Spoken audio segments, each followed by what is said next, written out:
while we were talking about pregnancy, a lot of good conversation started to rise about postpartum depression, and we didn't want you to miss out, so we created this little episode extra for you. Genetically and just from my trauma, I have higher risk of depression, anxiety. I've been dealing with that since I was a kid. So I knew that I was at risk or higher risk for experiencing postpartum depression. And I actually did end up experiencing that for about a month and a half. I couldn't be near my daughter.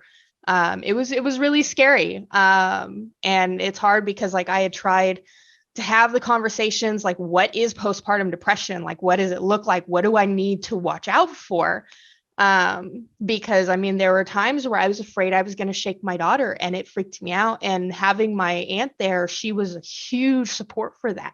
She was like, if you can't handle it, let me know and I can come get her. I will help you through this. And after that month and a half, I just wanted to be around my daughter. Like it was like a whole 360 flip of my emotions toward my daughter. And it was scary, but I'm thankful that it only lasted a month and a half for me because I know there's a lot of people who experience it longer. But it has helped because when I met my biological family a couple years ago, that was my first experience of what unconditional love was. And I've only known them, 6-7 years now. So it's a really short amount of time that I've gotten to experience what unconditional love was, where if I make a mistake, they're not going to just disown me, which is a lot of what our foster kids go through. So it really, really helped having them a part of that journey. And now I don't even have to worry about my daughter not getting the love that she needs, because that was one of the other worries that I had. I grew up in a really large family, and then 18, I had nobody. And then I was afraid that when I have kids, they're going to have nobody. And that's not true. She has more love than she could ever need. So it really, really helped. Yeah. And it sounds like that also ties into a lot of the, like we were talking about before, being afraid that we're going to repeat the same mistakes and that we're going to get stuck in these generational cycles. So good on you that you were able to find your way out of that. And that's awesome. Absolutely. Yeah, Thank you. Cody, I'm sorry you went through what you went through, girl. I have similar things. I know you had to go, but I love to piggyback off each other because when you brought up the birthing plan and postpartum, postpartum for me was terrible.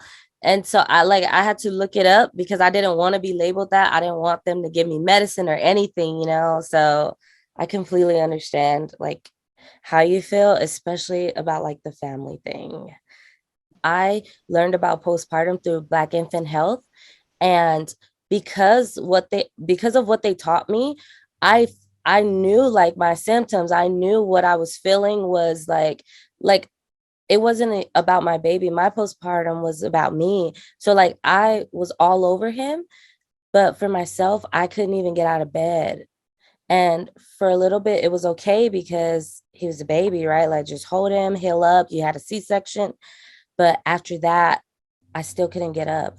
I was doing Pilates and swimming, and I didn't want to get in the water and I didn't know why. So then I started beating myself up that I didn't want to do anything. And because of Black Infant Health, I okay, this is part of this and I don't want to go deeper. So how can I get out?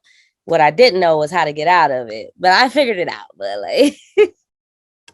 yeah. Do you feel like that helped you to understand this isn't a core piece of my personality? This is an experience that I'm going through that I'm going to get through on the other side?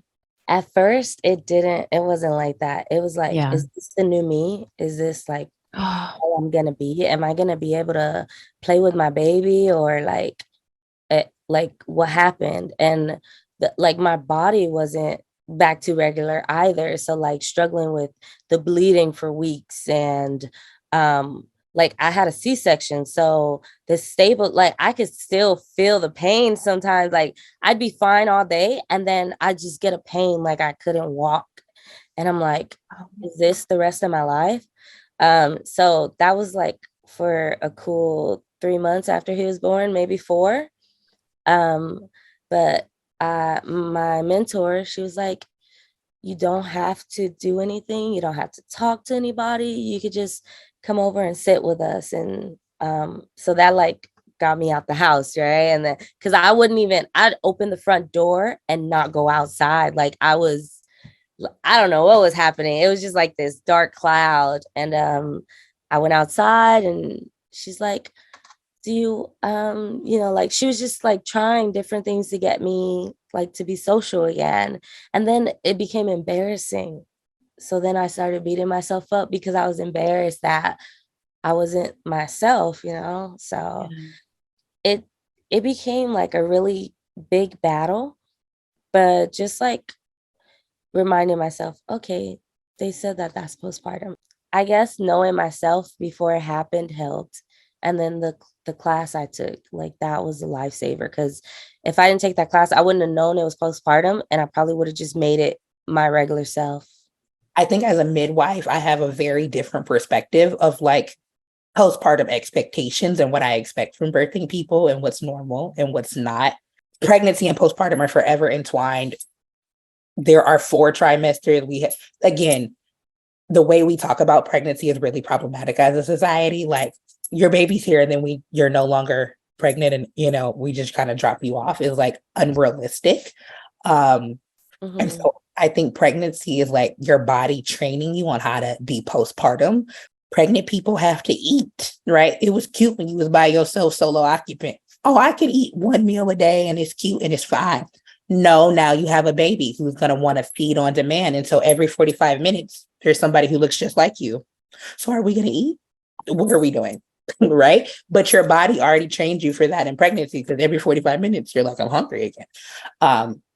And so I think the support for postpartum is like community care. I do not have the expectation of birthing people to like get up and go outside of their house every day. First of all, as a midwife, I'm going to tell you, you're not allowed outside of the bed for the first 7 days, whether you had a C-section or otherwise. Right. And if I see you out, we gonna have a problem. And I've had many people that I've had to sequester in the Target. Right. Like our expectation is like people should be feeding you. People should be bringing you food. People should be resourcing you. Right. Part of like the depression that is allowed to grow is the feeling of isolation. Yeah, of course I'm depressed. I'm isolated. Nobody's here. No one is taking care of me. Yeah, I would be depressed too. Right. And so I think there's like a line between baby blues. You just had a whole baby. Your hormones are crashing. Think about how problematic we are at the end of our cycles. I know me. I be choosing violence. But imagine that like magnified, right? A whole baby, and then we're expecting you just to be okay. That is not realistic. And like nothing about that matches up with our anatomy and our environment. Like I don't have those expectations. I expect people to care for birthing people. I expect people to I expect people to show up. I expect people to provide care and like resources and comfort. But I don't expect birthing people to care for themselves. I expect them in pregnancy to advocate for, hey, this is what I would like postpartum to look like. I don't eat lasagna. Can y'all not bring me that? Can y'all know I like the number 4 from wherever? Those are like the expectations that I have. I also think when it comes to like families, a lot of emphasis is on the baby. You cannot help the baby. And I think level setting that for families is like really helpful. The birthing person and the baby are like really not even a separate person. Like you holding the baby is cute. It's fun. It is not helpful. You washing the dishes, you doing some laundry, you bringing some food, you having a good attitude, you doing work. No, that's helpful. Right. And so like, right. You don't even have the strength to do the other chores. Like I can hold the baby. Listen, this is the last time they're going to offer to cater to you. Okay. But maybe it's the first birthday. It ain't about you no more. So take your couple of weeks and get them in. Okay. I think that's like my greatest advice is like, take your time in pregnancy to like really figure out how many chores you have. And so like figure out, okay, I need somebody to come do my laundry. I need somebody to walk this dog. I need somebody to take care of my toddlers. I like these are all jobs. And when people volunteer, the hard part for most of us as birthing people is like accepting the help. Yeah. Even if they talk about you for it later, okay, well, I still got the help. Okay. You know, like, so what has to become your attitude, because you were trying to like get resources and like keep your head above water as like a birthing person. And it's very easy to like slip if you don't really accept the help that is being offered to you. Thanks for stopping by. To hear more and support our cause, like this video and subscribe to our channel, and check out fosterreprohealth.org for more resources.